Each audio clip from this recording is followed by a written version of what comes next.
Hello friends, welcome to team study channel. आज हम नए टॉपिक के साथ आ गए हैं। टॉपिक का है नाम high court of Andhra Pradesh. Andhra Pradesh का हाई कोर्ट बहुत ज़्यादा न्यूज़ में आ गया है। क्यों आया है न्यूज़ में, क्या है, सब कुछ इसका जानेंगे। इसका बैकग्राउंड क्या था, एंड क्या है, सुप्रीम कोर्ट ने क्या कहा, आंध्र प्रदेश की गवर्नमेंट के साथ क्या रस्साकसी हुई है, आंध्र प्रदेश का हाई कोर्ट क्यों न्यूज़ में है, सब कुछ जानेंगे हम इस वीडियो के अंदर। सो प्लीज़ लास्ट तक वीडियो देखिएगा, आपको सब कुछ पता चलेगा। बहुत ही इंटरेस्टिंग वीडियो रहने वाली है। पॉलिटिक्स, लॉ इश्यूज़ वगैरह सब कुछ हम जानेंगे। आर्टिकल्स कौन कौन से इन्वॉल्व हो रहे हैं, हम सब कुछ इसके अंदर से जानेंगे। तो सबसे पहले high court of Andhra Pradesh जो है वो न्यूज़ में है। क्यों है न्यूज़ में, हम देखते हैं हुआ क्या था। सबसे पहले आप ये देख सकते हैं, ये जो है हमारे, ये आंध्र प्रदेश के चीफ मिनिस्टर हैं जगन मोहन रेड्डी जी, जिनका नाम बहुत ज़्यादा आप जानते हैं, बहुत फेमस है ये चीफ मिनिस्टर वहाँ के। बिकॉज ऑफ इट्स इन्होंने जो अभी पॉलिसीज लाई 3 कैपिटल सिटी बनाने के लिए अपनी, है ना, अमरावती वगैरह के अंदर। तो इसके अंदर हुआ क्या, अभी अभी जस्ट हाई कोर्ट के पास एक केस गया था जिसके अंदर हेबियस कॉर्पस का केस था। हेबियस कॉर्पस का मतलब क्या होता है, जब आपको पुलिस वाले गलत तरीके से अरेस्ट कर लेते हैं, उनको विद इन 24 आवर्स के अंदर आपको कोर्ट के सामने प्रोड्यूस करना पड़ता है। जब वो कोर्ट के सामने प्रोड्यूस करेंगे, अगर वो गलत होंगे, उन्होंने गलत तरीके से आपको अरेस्ट किया होगा, तो आपको हेबियस कॉर्पस की रिट होती है सुप्रीम कोर्ट की, अंडर आर्टिकल 32 फंडामेंटल राइट्स के अंदर। अब आपका वो होता है अंडर आर्टिकल 32 पार्ट 3 के अंदर आपको रिट मिली होती है। सुप्रीम कोर्ट का रिट पावर ऑप्शन होता है, जिसके अंदर वो आपको वह जो गलत एक्सरसाइज करा है, पुलिस ने अपनी पावर का गलत एक्सरसाइज करा है, उससे छुटकारा दिलवाते हैं। तो हेबियस कॉर्पस का मतलब होता है, अगर आपको गलत तरीके से पुलिस ने अरेस्ट कर लिया है, तो आप कोर्ट के सामने जाकर अपना पॉइंट रखकर वहाँ से निकल सकते हैं। तो हेबियस कॉर्पस की कोई प्ली चल रही थी हाई कोर्ट के अंदर।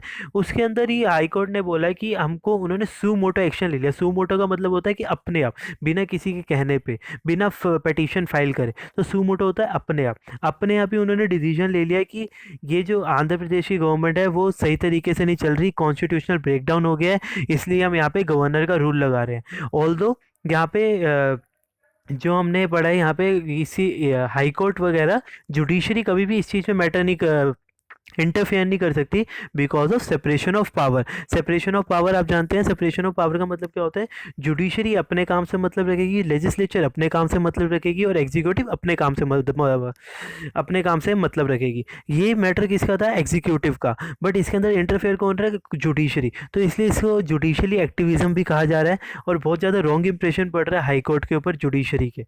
ठीक है, अभी हम जानते हैं, आपको केस समझ आ गया क्या हुआ था, आगे जानते हैं ये न्यूज़ में क्यों है। बिकॉज जुडिशरी ने कहा कि आर्टिकल 356 कब इन्वोक होता है, मतलब कब लगता है, जब कॉन्स्टिट्यूशनल ब्रेकडाउन हो जाए, लाइक वहाँ की सरकार सही से काम नहीं कर रही, तो वहाँ पे हम उसको कहते हैं आर्टिकल 356 प्रेसिडेंट रूल लगा दिया जाए या गवर्नर रूल लगा दिया जाए। इन केस ऑफ स्टेट्स वहाँ पे गवर्नर रूल लगता है, इन केस ऑफ क्या कहते हैं सेंट्रल, वहाँ पे प्रेसिडेंट रूल लगता है। तो on the advice of council of ministers या फिर प्रेसिडेंट के एडवाइस पे गवर्नर वहाँ पे गवर्नर रूल लगा सकता है। बट यहाँ पे जुडिशरी ने इंटरफेयर किया, जो उसका डिपार्टमेंट ही नहीं था, वो उसने वहाँ पे इंटरफेयर किया, तो उसने अपनी पावर का ओवर रीच किया है। तो इसलिए आर्टिकल 356 आपको समझ में आ गया अब क्या है। एंड 356, और इसको बहुत लोग कह रहे हैं एक्टिविस्ट जुडिशरी। एक्टिविस्ट जुडिशरी का मतलब क्या है, जुडिशरी अपने पावर्स को ओवर रीच कर रही है, जितने उसके पास पावर्स नहीं है वो उससे बाहर जाके सारे काम कर रही है। ठीक है, अब सुप्रीम कोर्ट ने इसके अंदर क्या किया, सुप्रीम कोर्ट ने एकदम देखा कि क्या कहते हैं हाई कोर्ट अपने उसके पावर से बाहर काम करने जा रही है, तो सुप्रीम कोर्ट के सीजीआई ने फटाफट बोला कि ये आपका काम नहीं है। आपका काम ये नहीं है कि कॉन्स्टिट्यूशनल ब्रेकडाउन देखने नहीं देना, ये एग्जीक्यूटिव का काम है, और आप सेपरेशन ऑफ पावर्स का ब्रीच कर रहे हैं। तो इसलिए सुप्रीम कोर्ट ने फटाफट अपने बीच में टांग अड़ाई, और क्या कहते हैं इस मैटर को वहीं पे ख़त्म कर दिया। बट ये फिर भी एक कॉन्स्टिट्यूशनल पॉइंट उन्होंने उठा दिया।